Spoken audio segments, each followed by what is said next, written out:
कहता है तो इतना चाहिए। तो गोपियां पूछती है इतना सारा माखन तू कैसे खाएगा?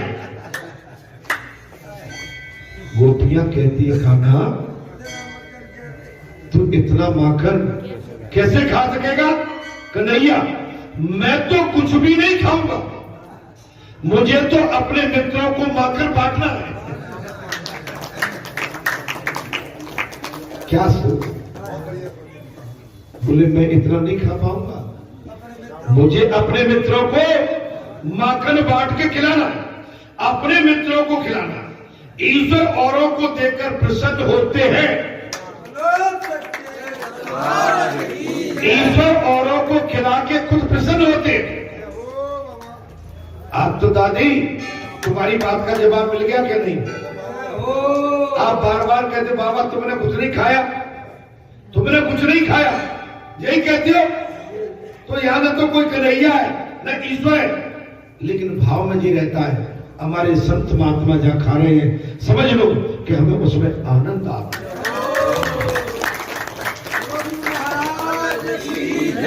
बात इतनी सी, केवल भोजन करने से भूख नहीं मिटती, भूख तो भाव से मिट जाती।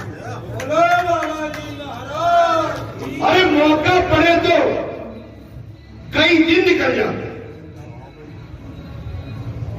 भोजन तो केवल एक हमारे कहते हैं कि भाई महाराज संसारी भूख है, वो संसारी भूख है, भक्ति की भूख नहीं है, संसारी इंद्रियों की भूख है। तो उससे हमारी तृप्ति नहीं होती।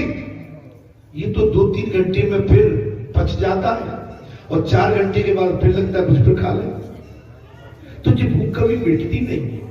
अरे भूख मिटाना है तो भक्ति के माध्यम से भगवान को पाने के बाद अपनी भूख मिटा लो, फिर आपकी इच्छा ज्यादा भूख प्यास के चक्कर में पड़ेगी, थकान नहीं होगी, पीड़ा नहीं होगी, आप हमेशा द्रवित रहोगे। द्रवित कैसे? पिघले हुए प्याले की तरह रहोगे, प्रसन्न रहोगे। खाने वाले की अपेक्षा औरों को प्रेम से खिलाने वाले की अधिक आनंद मिलता है। जो खाते और जो खिलाता है उससे आनंद ज्यादा मिलता है। अब तो बात समझ में आ गई। हम अपने अतिथियों को अपने घर बुलाते हैं, एंड टाइम तक बैठे रहते हैं, सब खाते रहते हैं, सब करके पूछेंगे तुमने खाई? नहीं खा ले, आनंद आ। आज अतिथियों के रूप में भगवान आए और जब भगवान अतिथियों के रूप में आके भोजन ग्रहण करते हैं तो महाराज दुर्वासा की तरह भूख हमारी अपना दुर्वासा ऋषि की भूख ऐसे ही तो चली गई थी, भगवान आ गए थे महाराज। और द्रौपदा से कहा कि ला बहन कहां है? अच्छे पात्र था। अरे भैया तू भी मेरी परीक्षा लेने के लिए आ गया, इसी के लिए तो मैंने तुझे याद किया। नहीं कुछ तो होगा। भगवान सूर्य के द्वारा दिया हुआ द्रौपदी को अच्छा पात्र था। जब तक तू इस पात्र को आह्वान करके इसमें रसोई का आह्वान करेगी, जब तक जो अतिथि बैठे रहेंगे, एक बार बच्चा 1000 1000 2000 10,000 कितने सबकी तृप्ति पूर्ति करेगा, लेकिन धूल मांजने के बाद फिर इसको आह्वान नहीं। महाराज दुर्वासा 10,000 ऋषियों को लेकर दुर्योधन ने सेना की, बोले दुर्वासा पहुंच जाएंगे, श्राप दे देंगे, वैसे ही बड़े बड़े घूम रहे हैं और बचा। महाराज आ गए महाराज जहां पर अज्ञातवास में थे, और आगे उन्होंने वही डिमांड की। महाराज बोले मैं 10,000 ऋषियों को लेकर साथ आया हूं, और दुर्वासा ऋषि ने कहा हम आ रहे हैं स्नान ध्यान करके महाराज भोजन करेंगे। और उस समय द्रौपदा अच्छे पात्र को मांझ के धो के रख चुकी थी। द्रौपदी बड़ी चिंता में थी, क्या करें, वैसे ही हम मारे घूम रहे हैं, और दुर्वासा ऋषि तो बहुत क्रोधी है, अगर इनको भोजन नहीं कराया तो ये श्राप दे देंगे। उसी समय अहम रक्षामि, हे कृष्णा मेरी इस भर संकट में मेरी रक्षा करो। भगवान आ गए और उन्होंने भी भोजन की डिमांड करी। बोले प्रभु क्यों हमें हंसी, हम तो वैसे ही कुत्ते मारे हैं, इसीलिए तो आपको। अच्छा पता था उसमें किसी बाग से भगवान की लीला थी, एक चावल का तिनका चक्का। जब तक वो वहां पर गए स्नान करने 10,000 संतों को लेके चेलाओं को, और इधर भगवान ने महाराज एक चावल का जो कण था अपने उदर में लिया है, और भगवान ने उदर में लेके और प्रसन्न होकर डकार ली है। उधर वो 10,000 शिष्यों के साथ दुर्वासा जी सरोवर में स्नान कर रहे थे महाराज, और स्नान करते करते वो भी महादेव तो उसी में स्नान करते समय वो डकार आने।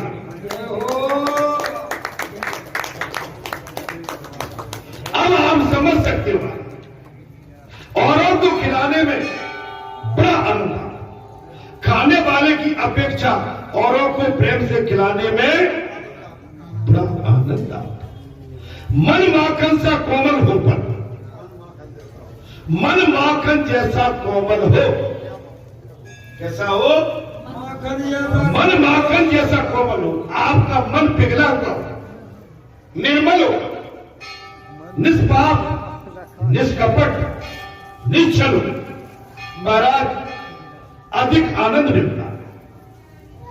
और जीवन मिश्री जैसा मधुर हो। आपके जीवन कैसी हो? मिश्री जैसी मिठास। मैं इसलिए कहता हूं प्रातः काल से कि आप मुस्कुराते रहो, मिठास रखो, कड़वाहट नहीं। आप कैसी कड़वाहट आवत ही हंसे नहीं, नैनन नहीं सने, और तुलसी महान बैठिए कंचन बरसे। आप हमेशा गुजरो घर में, परिवार में, गांव में, गली में, राष्ट्र में प्रसन्न रहिए, अपने जीवन को मधुरता से निकालिए, तो कन्हैया आपके घर अवश्य आता है।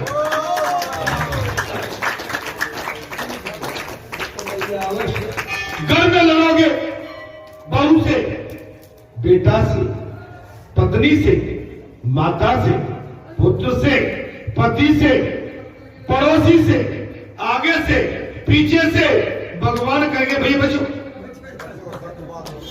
कहा? बोले मैं तो वहां जाता हूं तब प्रेम मिलेगा। विदुर घर भगवान को चाहिए एक महात्मा का, तपस्वी का विदुर घर। भैया विदुर घर, इधर के विदुर घर अर्थात जी। गोपी ने सोचा, कथा बहुत आनंद किया, इसे माखन तो दूंगी। वो उसे लेकर तुरंत चला जाए, उसे कुछ देर रोकना चाहिए।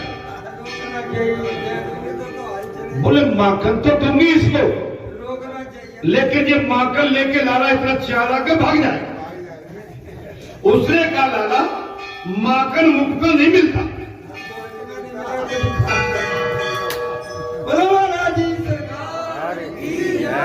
लाला बोले माखन मुफ्त में नहीं मिलता, तुझे मेरे घर का कुछ न कुछ काम तो करना पड़ेगा। माखन फ्री में नहीं मिलता है लाला, तुझे मेरे घर का कोई काम करना पड़ेगा। कन्हैया ने पूछा कौन सा काम करूं, कौन सा काम करना होगा मुझे? गोपी ने कहा जा घाट जा, घाट जा। वो घाट लिया, पाठ, वो पाठ लिया। वैसे वो तो था बड़ा वजनदार, किंतु कन्हैया ने सोचा कि उसे उठा लाऊंगा तो सभी बालकों को माखन तो मिल जाएगा। वजनदार है पाठ, पाठ का पत्थर, वो पाठ वजनदार था, सो हाथ से छूट गया हमारा, और कन्हैया का पीतांबर भी खिसक गया। वो पत्थर जो वजनदार था हाथ से खिसक गया, और महाराज वो टूट गया। कन्हैया का पीतांबरा भी खिसक गया। ब्रह्म ज्ञान प्राप्त होने के बाद भी अविद्या का अंश बाकी रह जाता है, क्योंकि प्रारब्ध कर्म तो भुगतना ही पड़ता है। प्रारंभ का कर्म तो भुगतना ही पड़ता है। अज्ञान का पूर्ण नाश हो जाए तो प्रारब्ध कौन भोगेगा? ब्रह्म ज्ञान से प्रारब्ध कर्म का नाश नहीं हो पाता। ब्रह्म ज्ञान के क्रिया हमारा क्रिया और संचित कर्मों का नाश होता है। जब तक इस देह का प्रारब्ध है तब तक अविद्या शेष रहती है। जब तक इस प्रारब्ध है तब तक जो है क्रिया शेष है। प्रारब्ध कर्म के भुगतान के बाद उसका नाश होता है। ज्ञानी को ब्रह्म साक्षात्कार होने पर अविद्या का अंश बाकी रह जाता है और कुछ आवरण के साथ साक्षात्कार होता है। वैसे तो दुर्योधन को भी श्री कृष्ण भगवान के दर्शन हुए थे। देखो बात आ गई। वैसे तो श्री कृष्ण को दुर्योधन को भी भगवान श्री कृष्ण के दर्शन हुए थे, किंतु वे बीच में माया का आवरण सा उदार पर्दा पड़ा, आवरण सा उद्धार नहीं हो पाया। कन्हैया पाठ लाया और उसने माखन मांगा तो गोपी ने कहा, लाला तू नाच तो सही था, दिल तक रोकना है। कन्हैया इतनी सुंदर थी, अद्भुत थी, उमराले बाल थे, कन्हैया के चेहरे पे ललाट थी, नासिका लंबी थी, महाराज हाथ लंबे थे।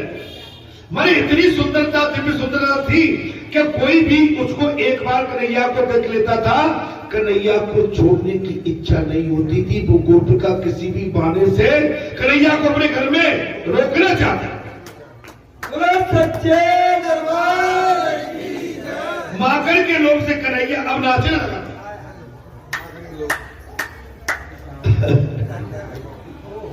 माखन के लालच से उस गोपिका के आंगन में कन्हैया नाच रहे, तीन लोग के नाथ नाच रहे, जगत को नचाने वाला नटवर महाराज गोपी के प्रेम के वशीभूत होकर स्वयं नाच रहा है। कवि रसखान ने कह रहे हैं, शेष महेश गणेश दिनेश। क्या कह रहे रसखान? रसखान कौन है? मुगल है, मुसलमान कवि है, लेकिन भगवान श्री कृष्ण के उपासक है। शेष गणेश महेश दिनेश सुरेश जाय निरंतर गावे, जाय अनंत अखंड अछेद अवेद सुवेद बतावे। नारद से सुख व्यास रटे पछ, हारे तक पुण्य पाय न पावे। ताय अहिर की छोरियां चचिया भर, साजुक पे नाच रचा।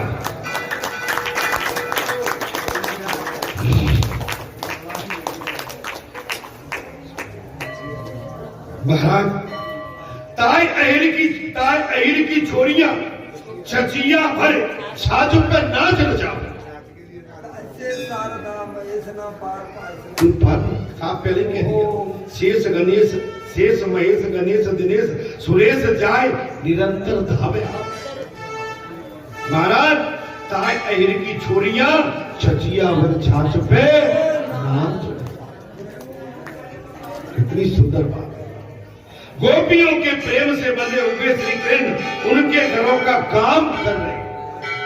गोपियों के प्रेम में बंधे हुए श्री कृष्ण जी गोपियों के घर का काम कर रहे। गोपियों के सिर पर पानी की गगरिये चढ़ाते। महाराज गोपियों के सर पे पानी की गगरिया और सामान इधर उधर करने में मदद करते। क्या दृश्य होगा वो? क्या दृश्य होगा? गोपियां अपने घर का सामान रखवा रही है, उनके मनोरंजन के लिए वो नाचते भी है। गोपियों के मनोरंजन के लिए भगवान नाच रहे। ब्रज की इस लीला में ज्ञान वैराग्य नहीं, प्रेम भाव मुख्य। ज्ञान वैराग्य नहीं, इसमें प्रेम भाव मुख्य है।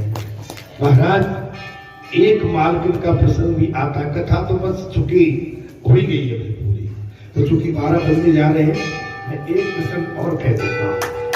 एक बालकर का प्रसंग भी आता है इन लीलाओं में। ब्रज में एक सुखिया नाम की महाराज माली थी, जो रोज रोज श्री कृष्ण को कथा सुनाती थी, सुनती थी, भगवान श्री कृष्ण की कथा सुनती थी। भक्ति उनके लिए एक व्यसन सी हो गई, आदत में आहार हो गया, नित्य क्रिया में आ गया।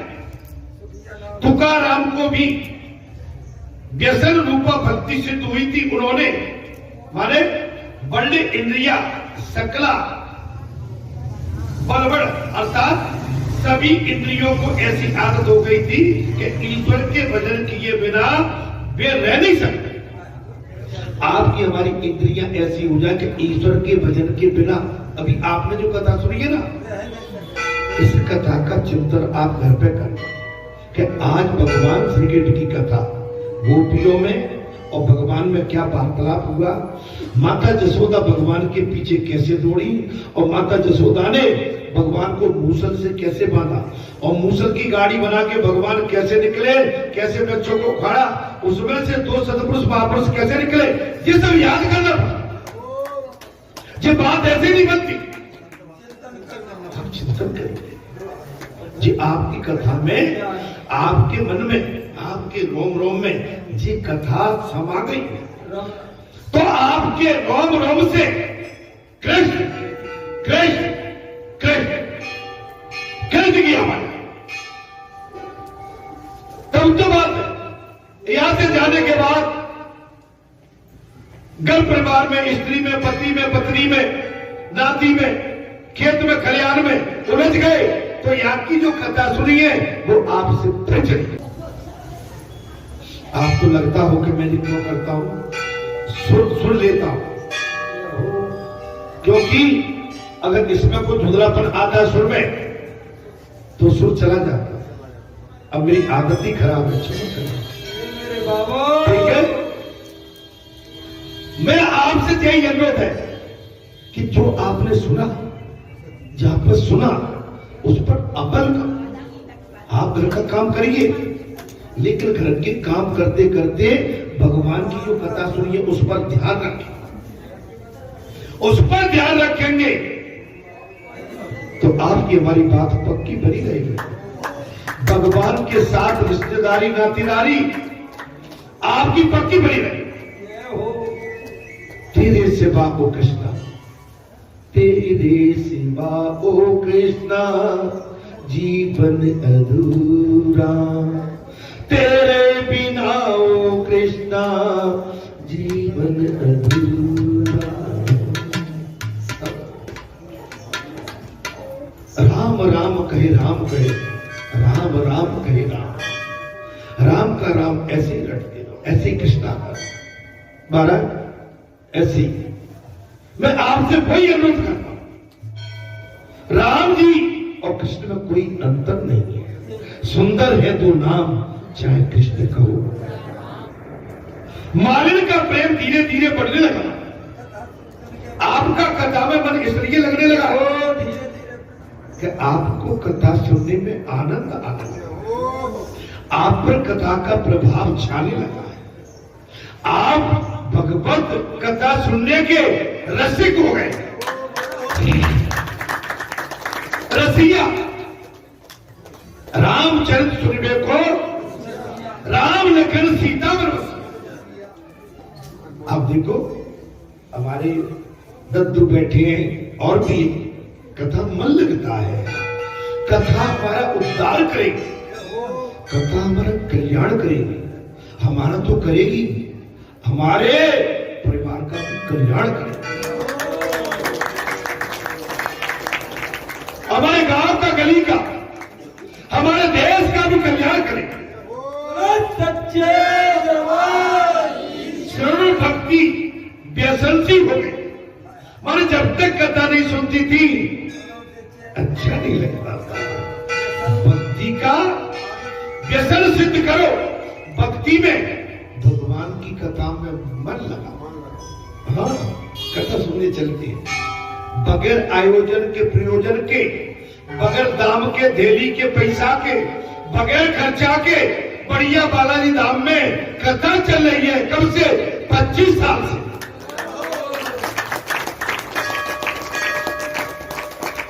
अरे अभी जो 1 महीने पीछे जो कार्यक्रम हुआ, इसी कथा का तो प्रभाव था, ये बालाजी का ही तो प्रभाव था। इतने कथावाचक और इतनी भीड़ और इतने श्रोता, ऐसा आपने अद्भुत निराला अद्भुत कहां देखा? महाराज यहां पर इतने श्रोतागण, इतने भक्तगण जो 6 महीने से जिसका प्रसारण हो रहा, माता आ रही है कथा कहने के लिए, सबको लगन लगी। ईश्वर को पे क्या जाती है, वहां पर जा नहीं पाते थे कुछ लोग तो पहाड़ पे ऊपर, लेकिन बालाजी ने सोचा नहीं, तुम्हारे मन में कुछ ऐसा भाव उड़ रहा है, लाओ मैं यहीं पर कथा करा के तुम्हें यहीं पर उनकी और भगवान की लीला और सबके तुम्हें दर्शन यहीं करा दे।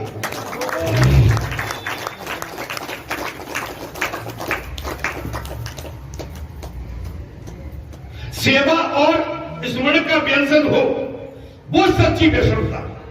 हमारा सेवा भाव ही रहना चाहिए। देखिए आज कई आपने देखे जो महंत रहते हैं, जो महापुरुष रहते हैं, तो वो केवल बैठ जाते। मैं उनकी आलोचना नहीं कर रहा हूं। महंत हो या संत हो, उसे भजन कीर्तन और सेवा, माने उसे सेवा करनी पड़े। वो केवल अपने दर्शन देने के लिए नहीं बैठा, वो केवल सेवा के लिए बैठा, वो अपने निजी दर्शन के लिए नहीं, भगवान की सेवा और संत सेवा के लिए तब में बने। आजकल कुछ अलग हो रहा है। सेवा और स्मरण का व्यसन तो वही सच्चा व्यसन है। कन्हैया कान में से, आंखों में से, हृदय में उतर जाता, बार बार सुनने पर ही श्री कृष्ण के दर्शन की उत्सुकता होती है। लाला के दर्शन के लिए महाराज सुखिया आती, लाला के दर्शन के लिए अधिकार के बिना भगवान के दर्शन नहीं हो पाते हैं। अधिकार के बिना भगवान के दर्शन नहीं हो पाते। यदि सुख सुविधा की इच्छा बनी रहती है तो भगवान के दर्शन नहीं होंगे। सुख सुविधा 4 बजे कौन चलेगा, 5 बजे की आरती पे कौन खड़ा होगा, 1 घंटे की आरती, 1.5 घंटे का सुंदरकांड, आधा पौन घंटे की फिर आरती, 4-5 घंटे की फिर कथा, और 4 बजे से 2 बज जाएंगे, मर जाएंगे, 4 से 2 की सोचेंगे तो आदमी का शरीर ऊपर नीचे वैसे ही हिल जाएगा।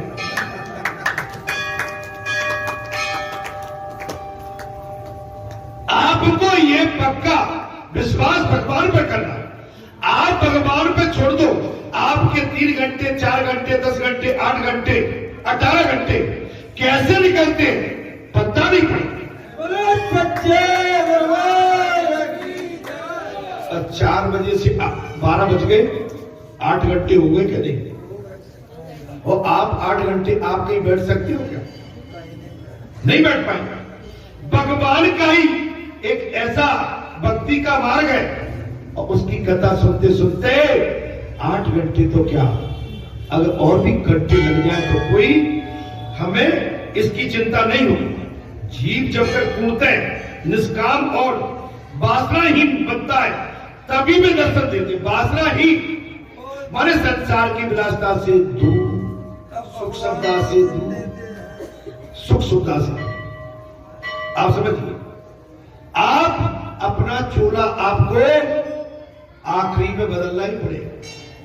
आप चाहो बचपन जैसी टी-शर्ट पहन के अब अच्छे नहीं लगोगे, पहन भी लोगे अच्छे नहीं लगोगे।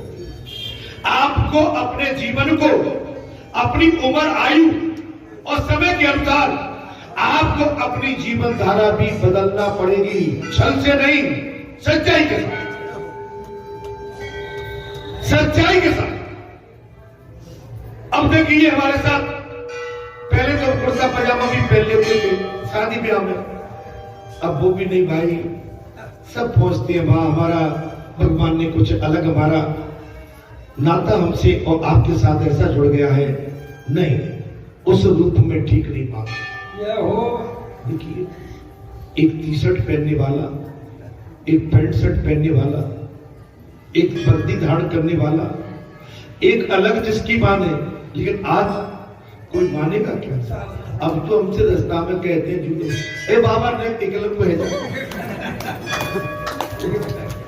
हमने भैया ठीक है बोलिया, हाँ ए दादा ओ भैया।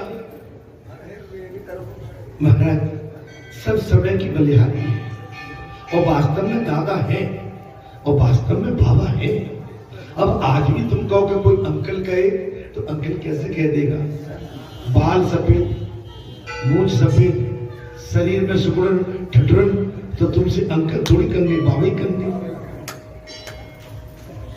आप अपने आप नहीं लगता, आपको अजीब लगता है, आपको समय के साथ अपने आप को बदलना पड़ेगा। आप नहीं बदले तो समय बदल देगा।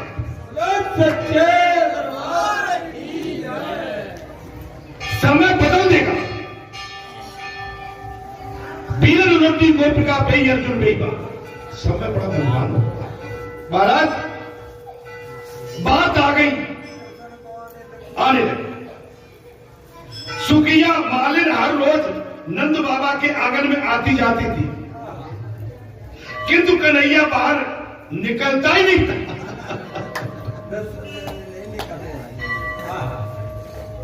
महाराज सुखिया मालिन रोजाना नंद बाबा के घर आती जाती रहती थी कन्हैया के दर्शन के लिए, लेकिन कन्हैया बाहर नहीं निकलता था। उसने एक भूदेव से कृष्णा दर्शन का उपाय पूछा। भूदेव ये जानकर प्रसन्न हुए कि ये एक जिज्ञासु और सुपात्र जीव है।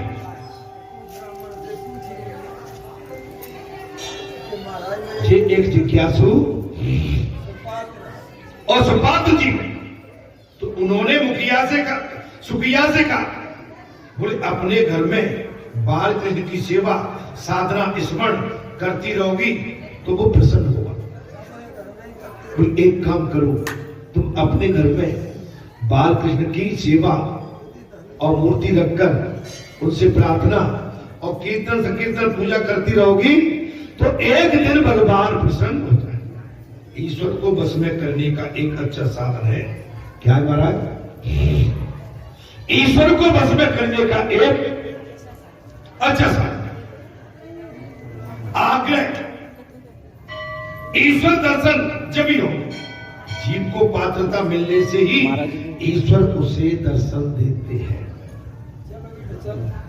ठीक है भैया, आपके आशीर्वाद से हो जाता हूँ महाराज जी। बोलो महाराज जी सरकार आशीर्वाद। महाराज जी कुछ करना होगा रहता है। चलिए अभी परिक्रमा कथा। जीव को पात्रता मिलते ही ईश्वर उसे दर्शन दे। लंबी लंबी दाढ़ी वाले साधु संत भी दर्शन के लिए, लंबी लंबी दाढ़ी वाले संत भी भगवान के दर्शन के लिए तरसते रहते हैं। कन्हैया सोचता है कि इन साधुओं की दाढ़ी जितनी बाहर उतनी अंदर भी हो सकती है।